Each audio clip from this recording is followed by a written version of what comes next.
Jake had been working the night shift at the radio telescope station for 3 years, and every night was pretty much the same. He'd arrive at sunset, check the equipment, monitor the signals coming from space, and fill out his reports. The job was quiet, maybe a little boring, but Jake actually liked it that way. After his messy divorce last year, the peaceful silence of the observatory felt like exactly what he needed. On this particular Tuesday night in November, everything started out normal. Jake grabbed his usual cup of coffee, settled into his chair, and began scanning through the radio frequencies. The big dish outside was pointed toward a section of space where scientists hoped to find signs of intelligent life. Most nights, all Jake heard was static and the occasional natural radio waves from distant stars. But around midnight, something changed. A new signal appeared on his screen, and it wasn't like anything he'd seen before. The pattern was too organized, too purposeful to be natural. Jake felt his heart speed up as he adjusted the equipment to get a clearer reading. This could be it, the kind of discovery that would change everything. The strange thing was, the signal wasn't coming from deep space like he expected. According to his instruments, it was coming from somewhere much closer. Really close, actually. Jake double-checked his readings, then triple-checked them. The signal was definitely coming from the old farmland next to the observatory.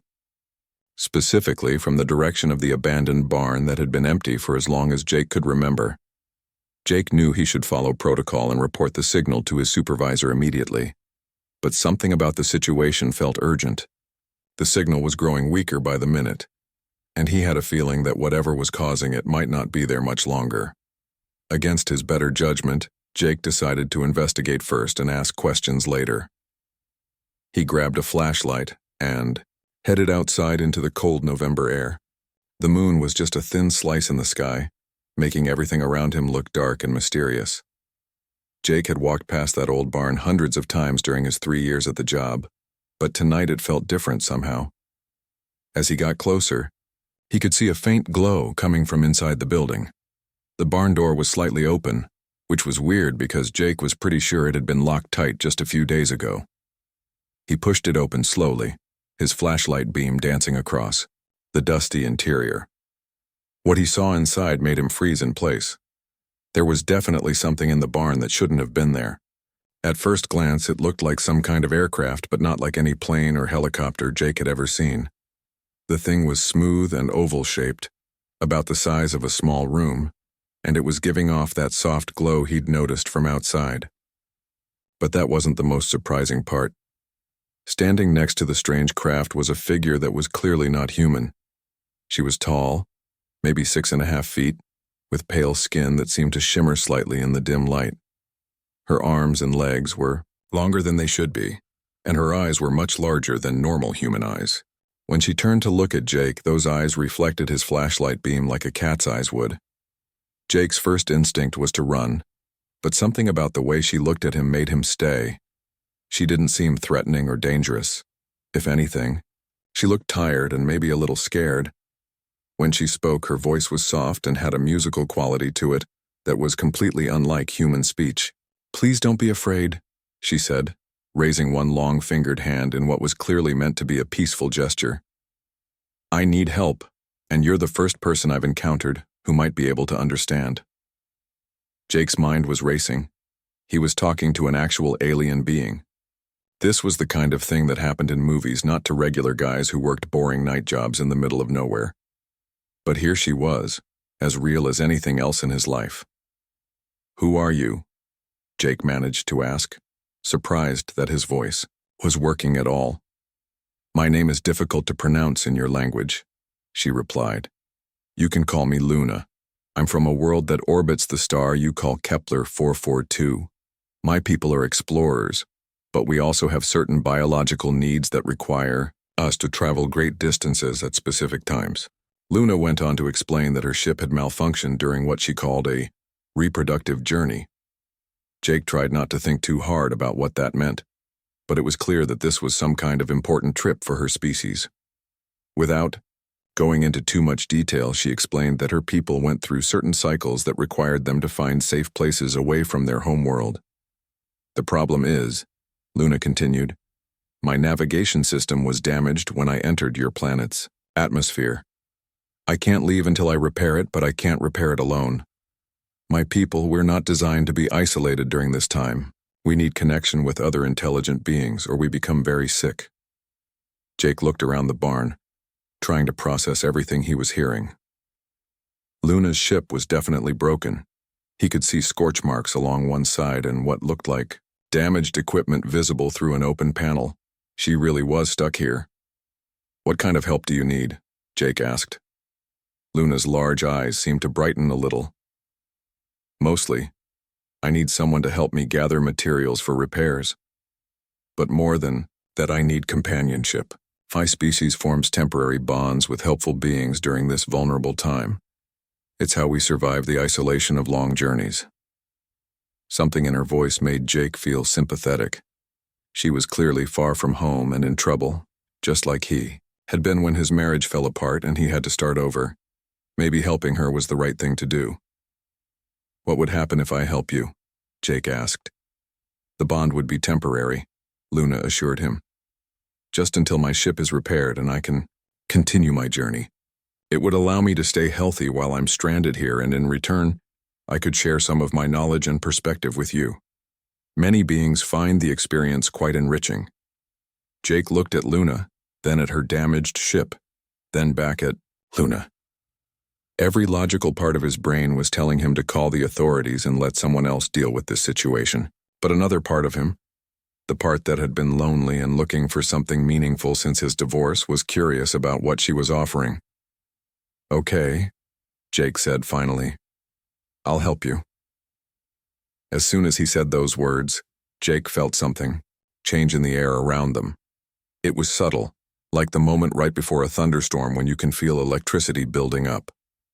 Luna smiled, and Jake noticed that her smile was surprisingly warm and human-like, despite her alien features. Thank you, she said. This means more to me than you can know. The bond will develop gradually so you won't feel overwhelmed. We'll start with simple repairs tomorrow night and you'll see how natural it becomes. Jake nodded, though he wasn't entirely sure what he'd just agreed to. As he walked back to the observatory, he couldn't shake the feeling that his quiet, predictable life was about to become anything but ordinary. The next evening, Jake found himself looking forward to his shift for the first time in months. All day long, he kept thinking about Luna and wondering if the whole thing had been some kind of weird dream. But when he arrived at the observatory and saw that faint glow still coming from the old barn, he knew it was all real. Luna was waiting for him when he walked through the barn door. She looked different somehow, more relaxed than she had the night before.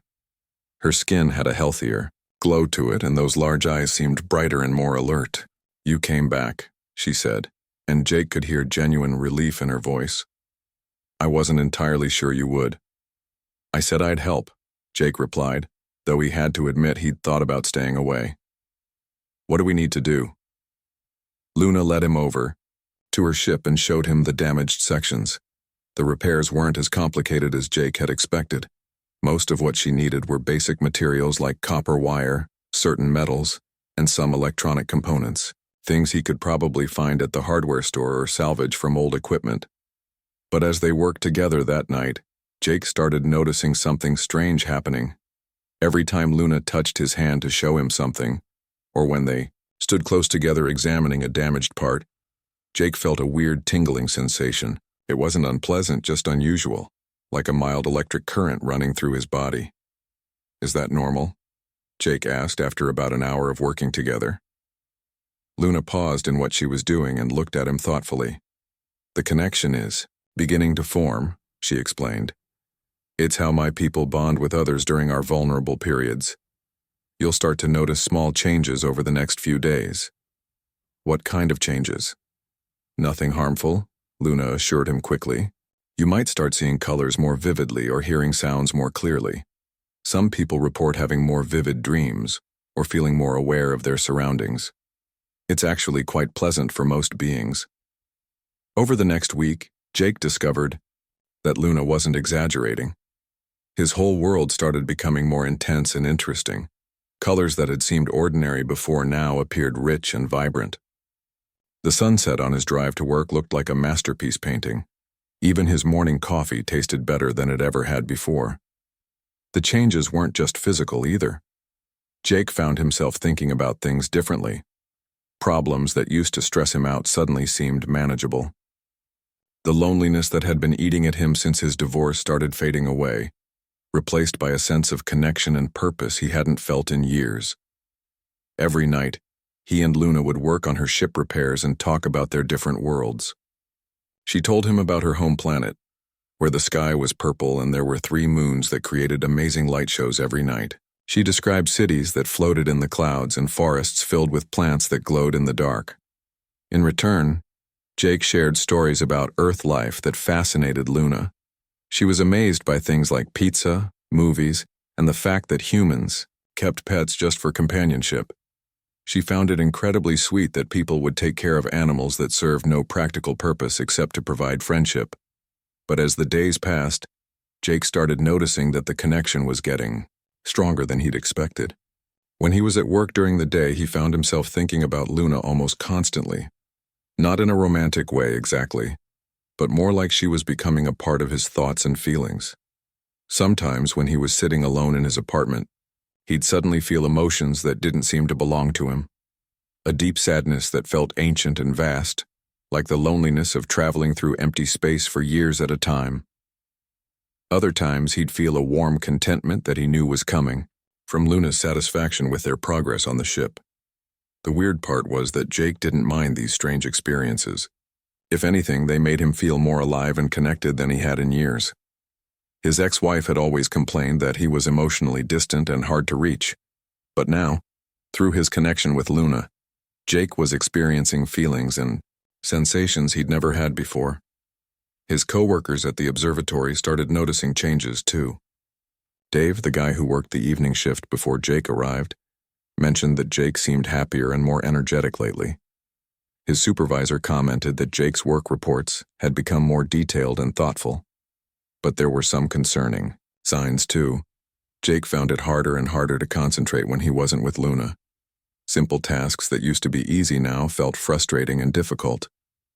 He'd catch himself staring out the window during the day, counting the hours until he could return to the barn. One night, about 2 weeks after they'd first met, Jake tried an experiment. Instead of going straight to see Luna when he arrived at work, he decided to spend a few hours in the observatory first, just to see how he felt. The results surprised him. Within an hour, Jake was feeling anxious and restless. His hands were shaking slightly, and he kept looking toward the barn every few minutes. The longer he stayed away, the worse he felt. It was like being homesick, but for a person instead of a place. When he finally gave in and went to see Luna, the relief was immediate and overwhelming. The anxiety melted away, replaced by that warm sense of connection and well-being he'd grown accustomed to. "You stayed away longer tonight," Luna observed as he approached her ship. "I wanted to see what would happen," Jake admitted. Luna's expression became more serious. "The bond is developing faster than I expected," she said. "This sometimes happens when there's a particularly strong compatibility between species. How do you feel about it?" Jake thought about that question. On one hand, the connection with Luna was the best thing that had happened to him in years. He felt more alive, more aware and less lonely than he ever had before. On the other hand, the idea that he was becoming dependent on being near her was a little scary. "I like it," he said finally. "But it's also kind of intense." Luna nodded, understandingly. "The bond will stabilize once my ship is repaired and I'm no longer in a vulnerable state. Then we can gradually reduce the connection before I leave." That night, as they worked together on replacing some damaged circuits, Jake tried not to think about what would happen when Luna's ship was fixed and she had to leave. The idea of going back to his old life, with its dull colors and empty evenings, seemed unbearable now. He was getting used to feeling connected to something bigger than himself. The thought of losing that connection filled him with a dread he didn't want to examine too closely. As they finished up their work for the night, Luna placed her hand on Jake's shoulder in a gesture that had become familiar. The warm, tingling sensation spread through his body, and Jake realized that what had started as a simple agreement to help a stranded traveler was becoming something much more complicated.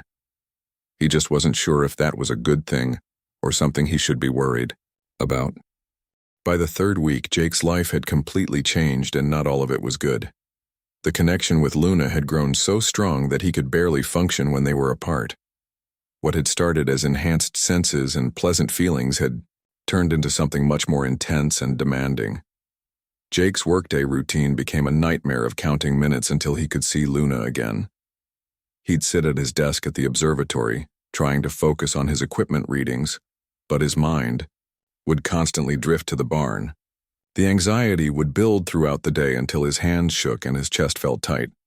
His supervisor, Mr. Rodriguez, called him into the office on a Thursday morning. "Jake, I need to talk to you about your performance lately," he said, looking concerned. "Your reports have been sloppy. You've missed 2 staff meetings, and yesterday I found you asleep at your station." Jake tried to explain that he'd been having trouble sleeping, which was true. His dreams had become incredibly vivid and intense, filled with images of distant stars and alien landscapes that felt more real than his actual life. Most nights he'd wake up feeling like he'd been traveling through space rather than resting. "Look, I know you've been going through a tough time since your divorce," Mr. Rodriguez continued. "But I need to know that you're taking this job seriously. The observatory is depending on you to monitor those signals properly." Jake nodded and promised to do better, but even as he spoke, he could feel the familiar anxiety building in his chest. All he wanted was to get through the day so he could see Luna again. Nothing else seemed to matter anymore. That evening, when Jake finally made it to the barn, Luna was waiting for him with a worried expression on her face. "You look exhausted," she said, reaching out to touch his arm. The moment her fingers made contact with his skin, Jake felt the anxiety and tension melt away like ice in warm water. "I'm fine when I'm with you," Jake said, and he meant it. "It's just the time in between that's getting harder." Luna's large eyes studied his face carefully. "Jake, I need to tell you something important about our bond. It's not developing the way it usually does for my people." "What do you mean?" Luna led him over to a makeshift seating area she'd created using some old hay bales. "Normally, when my species forms these temporary connections, they're helpful, but limited. The other being experiences some enhanced awareness and a sense of companionship, but they maintain their independence." Jake felt a cold fear creeping into his stomach. But your human brain seems to be responding to the connection differently than other species we've encountered. The bond is becoming much stronger and more permanent than it should be." Luna went on to explain that her people had traveled to many worlds and formed temporary bonds with various intelligent species. Usually, these connections lasted only as long as necessary and then faded naturally when the bonding period ended. "With you, it's different," Luna said quietly. "The connection is growing stronger every day instead of stabilizing. I think it's because human brains are more adaptable than most species. You're not just accepting the bond, you're actively strengthening it." Jake thought about this for a moment. It was true that he'd been embracing the connection completely, welcoming every new sensation and feeling. The idea of holding back or limiting the bond had never occurred to him. "Is that bad?" he asked. Luna hesitated before answering. "It could be. If the bond becomes too strong, it might become impossible to break. You could lose your ability to function independently." That night, Jake decided to test his limits. He told Luna he needed to go back to the observatory to catch up on some work, and he'd return in a few hours. Luna looked worried, but agreed to let him try. Jake made it exactly 47 minutes before the withdrawal symptoms became unbearable. It started with restlessness and anxiety, but quickly escalated to physical discomfort. His skin felt like it was crawling, his head pounded, and he couldn't concentrate on anything except getting back to Luna. When he finally gave up and returned to the barn, Luna took one look at him and shook her head sadly. "It's getting worse, isn't it?" Jake nodded, unable to deny what was happening. "What does this mean for us?" "It means we're both in trouble," Luna admitted. "Because the bond is affecting me too, in ways I didn't expect." Luna explained that normally, her people controlled these temporary connections carefully. They could strengthen or weaken them as needed, and they always maintained their independence and judgment. But with Jake, she was finding it harder and harder to maintain that control. "I'm starting to depend on you too," she said. "When you're not here, I feel the same anxiety and restlessness that you do. My ship repairs have been going slower because I spend most of my time thinking about when you'll return." Jake realized that Luna was admitting something that scared her. Her species had probably never encountered a situation like this before, where both beings became equally dependent on the connection. "What happens if we can't break the bond?" Jake asked. Luna was quiet for a long moment. "I don't know," she said finally. "My people have stories about bonds that became permanent, but they're considered myths. I never thought it could actually happen." Over the next few days, Jake tried several times to stay away from Luna for longer periods, but each attempt ended in failure. The longest he managed was 2 hours, and by the end of it he was sweating, nauseous, and barely able to think straight. Meanwhile, his human life was falling apart completely. He'd used up all his sick days at work and was running out of excuses for his poor performance. His sister Amy had called several times, worried because he'd missed their father's birthday and hadn't returned any of her messages. Jake knew he should call Amy back, but the idea of trying to explain his situation seemed impossible. How could he tell her that he'd formed a psychic bond with an alien and was now unable to function without that connection? The worst part was that despite all the problems it was causing, Jake didn't want to break the bond. The connection with Luna had become the most important thing in his life. When they were together, he felt complete and alive in a way he'd never experienced before. The thought of losing that feeling and returning to his old lonely existence was terrifying, but Luna was becoming increasingly worried about their situation. She'd started researching her people's historical records, looking for any information about permanent bonds and how they might be broken. "Jake," she said one night as they sat together in the barn, "I think we need to accept that this connection has gone beyond what either of us expected. We're not just helping each other anymore. We're becoming dependent on each other in a way that might not be healthy." Jake looked at Luna, seeing his own fears reflected in her large alien eyes. They were both trapped in something that had started as a simple agreement to help a stranded traveler. Now neither of them knew how to get out of it, or even if they really wanted to. "What do we do?" Jake asked. Luna took his hand, sending that familiar warm tingling through his body. "I don't know yet," she said, "but we need to figure it out soon before we lose ourselves completely." Jake hadn't been home to his apartment in 4 days. He was practically living in the old barn now, sleeping on a makeshift bed that Luna had created using materials from her ship. The idea of spending 8 hours away from her while he slept at home had become impossible to bear. His phone had been buzzing constantly with calls from work, but Jake couldn't bring himself to answer. Mr. Rodriguez had left increasingly frustrated voicemails, and Jake knew his job was probably over. But somehow, that didn't seem to matter anymore. Nothing mattered except staying close to Luna and maintaining their connection. Luna wasn't doing much better. Her ship repairs had slowed to almost nothing because she couldn't concentrate when Jake wasn't nearby. They'd entered a strange routine where they spent most of their time just sitting together, sharing thoughts and feelings through their bond, rather than actually accomplishing anything productive. "This isn't normal," Luna said one evening as they sat side by side, watching the sunset through the barn's broken window. "My people's bonds are supposed to be helpful tools, not this." Jake knew what she meant by this. They'd become like two people drowning together, clinging to each other so tightly that neither could swim to safety.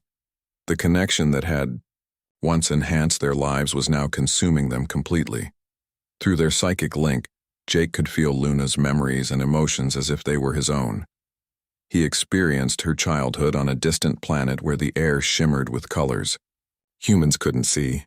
He felt the loneliness that drove her species to travel across the galaxy, searching for temporary connections with other beings during their vulnerable periods.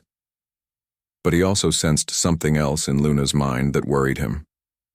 She was hiding something important, and Jake was pretty sure he knew what it was.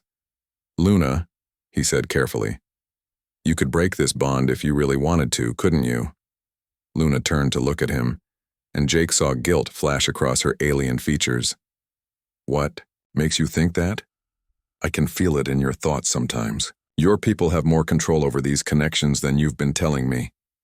Luna was quiet for a long moment, staring at her hands. When she finally spoke, her voice was barely above a whisper. Yes, I could probably weaken the bond enough for you to function independently. But what?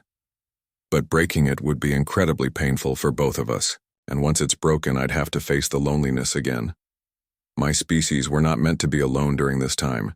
It could make me very sick, maybe even kill me.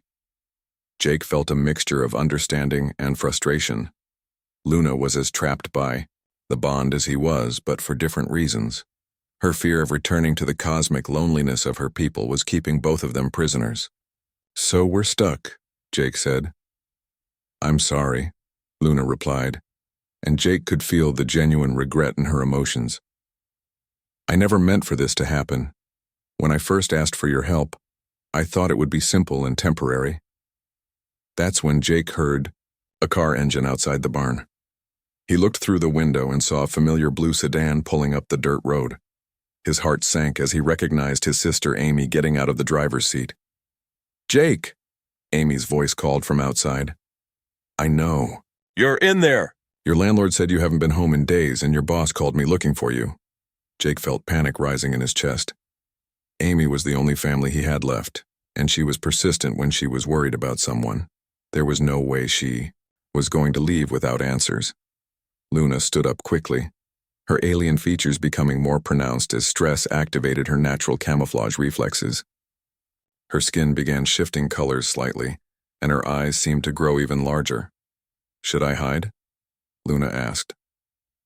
Before Jake could answer, Amy pushed open the barn door and stepped inside. She took one look around the space, taking in Luna's ship, the makeshift living area, and finally Luna herself standing there in plain sight. Amy's reaction was surprisingly calm, considering she was face to face with an actual alien being. She looked at Luna for a long moment, then turned to Jake with a mixture of concern and anger on her face. Okay, Amy said, crossing her arms. I don't know what's going on here, but you look terrible, Jake. When's the last time you ate a real meal or took a shower? Jake realized that Amy was right. He'd been so focused on maintaining his connection with Luna that he'd neglected basic self-care.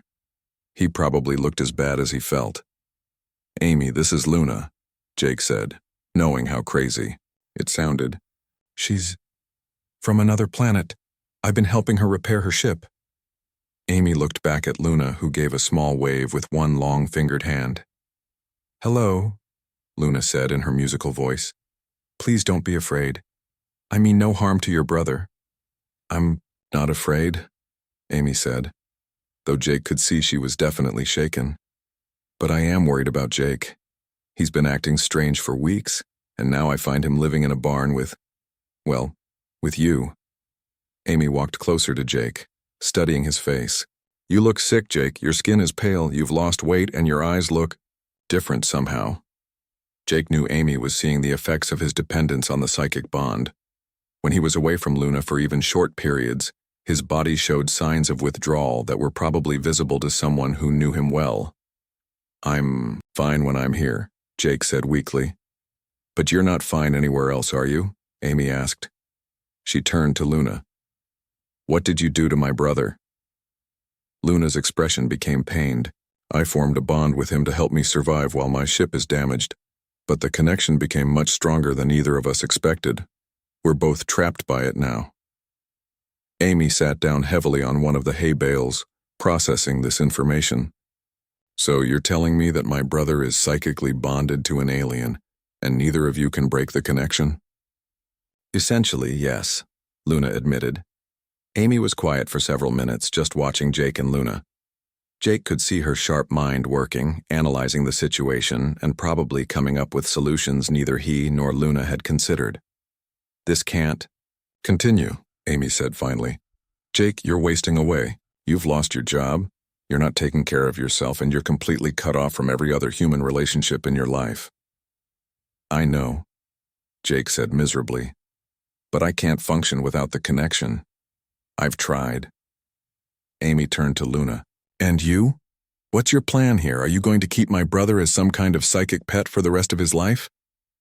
Luna flinched at Amy's harsh words, but Jake could feel through their bond that she deserved the criticism.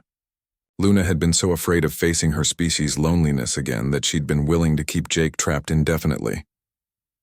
I don't want to hurt him, Luna said quietly. But I don't know how to fix what we've created. Amy stood up and looked at both of them with determination. Well, you better figure it out fast because this isn't helping either of you. You're not living, you're not growing, you're just existing in this weird bubble you've created. Jake felt a spark of hope for the first time in days.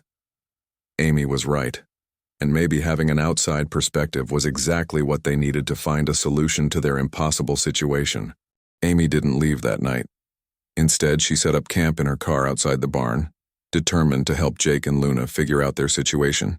She brought food, water, and most importantly, a fresh perspective that neither of them had been able to see while trapped in their psychic bubble. The next morning, Amy returned to the barn with a thermos of coffee and a serious expression. I've been thinking about this all night, she said, settling down on one of the hay bales, and I have some tough questions for both of you. Jake and Luna sat close together, their hands touching to maintain the connection that had become as essential as breathing to both of them. Amy noticed how they seemed to move in sync, almost like they were sharing thoughts in real time. Luna, Amy began, you said your people have done this bonding thing with other species before.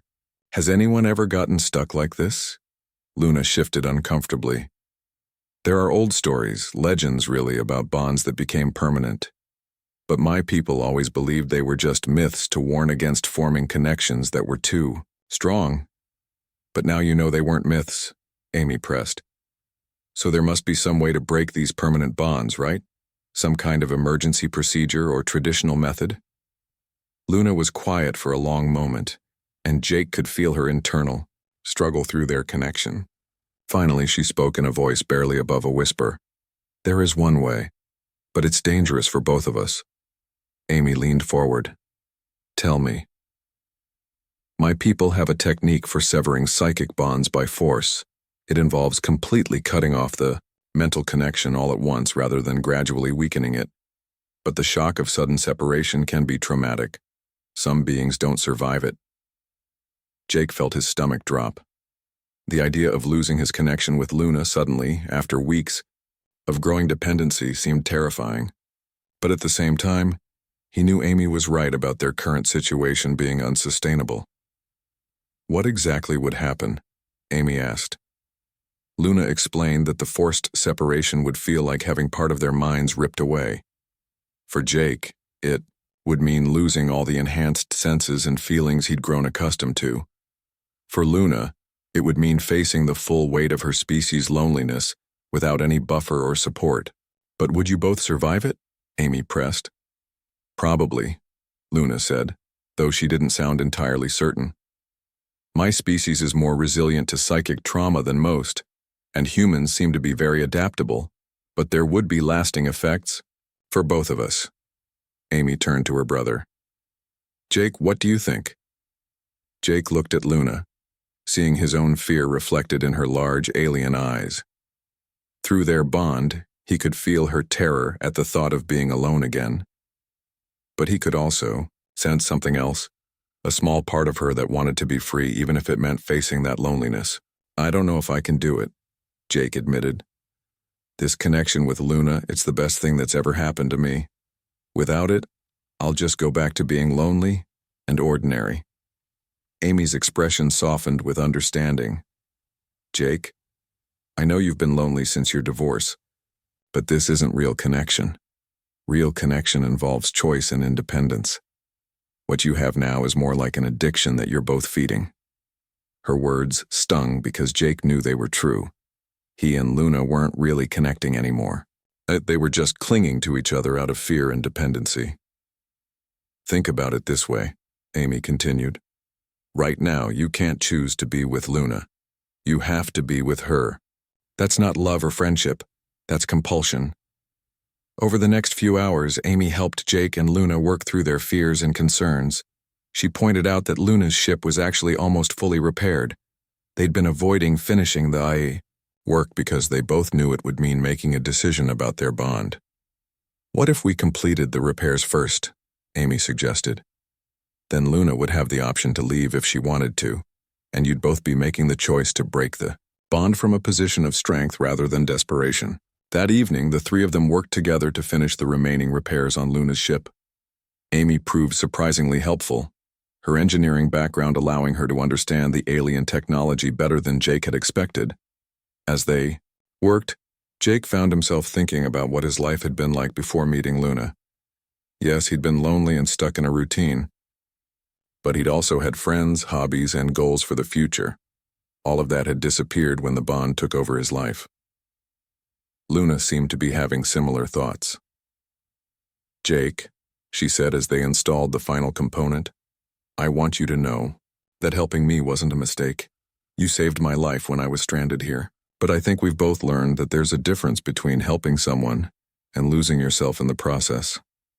When the ship was finally ready, Luna stood before the entrance and looked back at Jake and Amy. The forced separation technique needs to be done when I'm inside the ship, so the psychic shielding can contain the energy release. Once I start the process, there's no stopping it. Jake felt panic rising in his chest, but Amy squeezed his shoulder reassuringly. You can do this, Jake. You're stronger than you think. Luna walked over to Jake and took his hands one last time. The familiar tingling sensation passed between them, but now it felt bittersweet rather than comforting. Thank you for everything, Luna said. You gave me the companionship I needed to survive, and you taught me something important about independence and choice.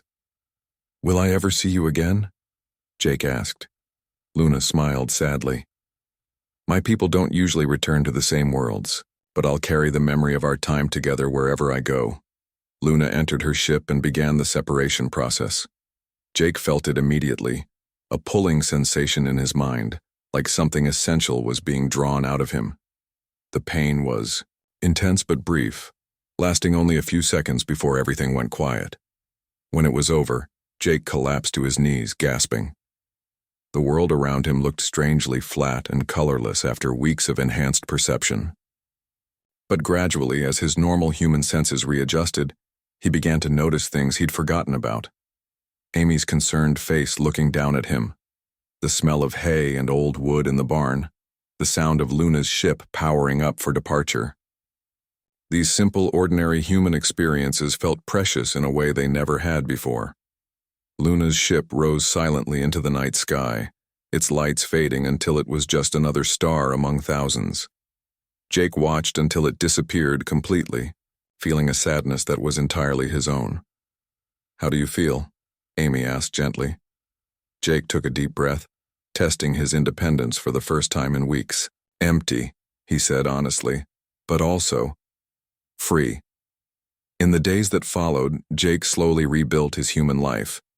He got his job back after explaining that he'd been dealing with a family emergency. He started eating regular meals, sleeping in his own bed, and reconnecting with friends he'd neglected. The loneliness was still there, but it felt different now. Instead of the desperate clinging need he'd experienced with Luna, it was a more natural human emotion that motivated him to seek healthy connections with other people. Jake never forgot Luna or the incredible experience they'd shared, but he learned to treasure it as a unique chapter in his life, rather than something he needed to recreate or cling to. Sometimes, the most profound connections are the ones that teach us how to be independent.